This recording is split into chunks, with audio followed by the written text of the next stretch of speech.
Marco Rubio, por ejemplo, Marco Rubio, que para mí tendría que ser el presidente del Partido Republicano en toda Florida. Ya necesitamos a Marco Rubio al frente del partido.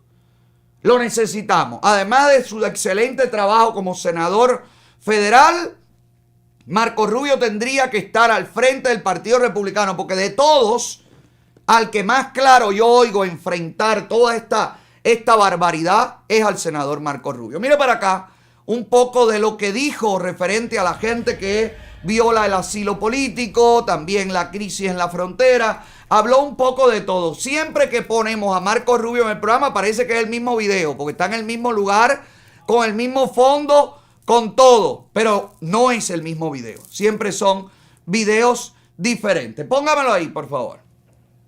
This is part of a broader problem here. People have to be watching this and saying, these people are completely out of touch with our priorities.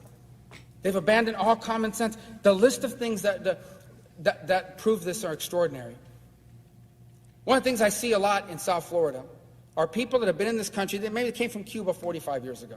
They've worked here their entire lives. They retire. They get $800, $900, $1,000 a month from Social Security. And then they run into somebody who just got here from Cuba 3 months ago, is 29 years old, doesn't work, and is given $1,500 a month in benefits by our government because they're refugees.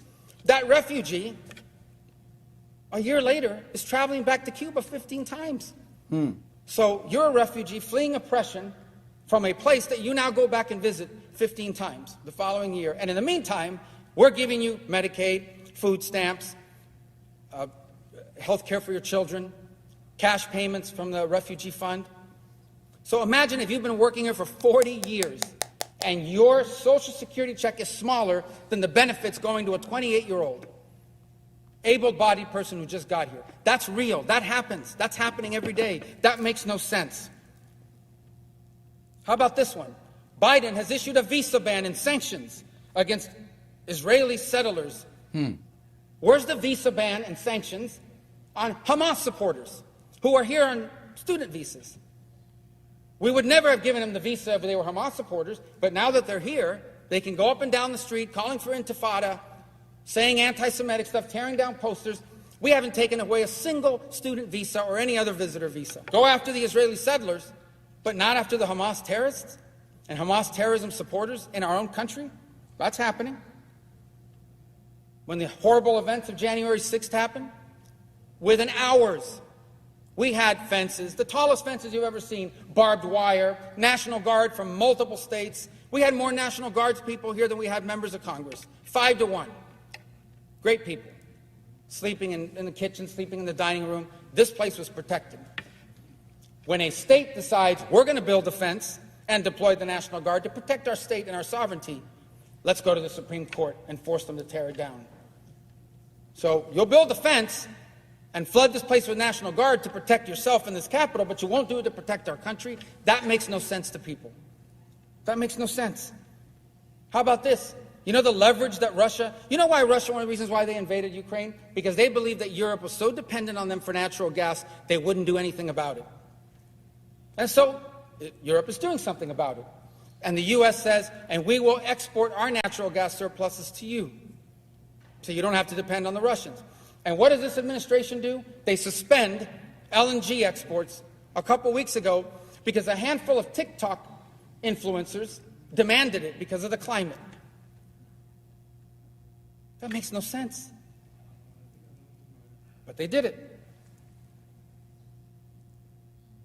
On issue after issue, we either have lost all common sense or we are consistently ignoring the needs of everyday hardworking Americans and putting something or someone above them over and over.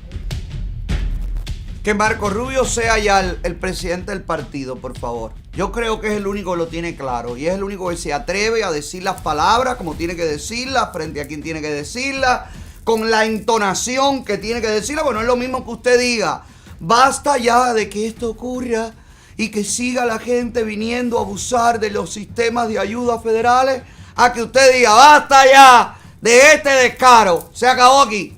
Son dos cosas diferentes. Entonces necesitamos a políticos como Marco Rubio que se enfrente al descaro como lo está haciendo Marco Rubio.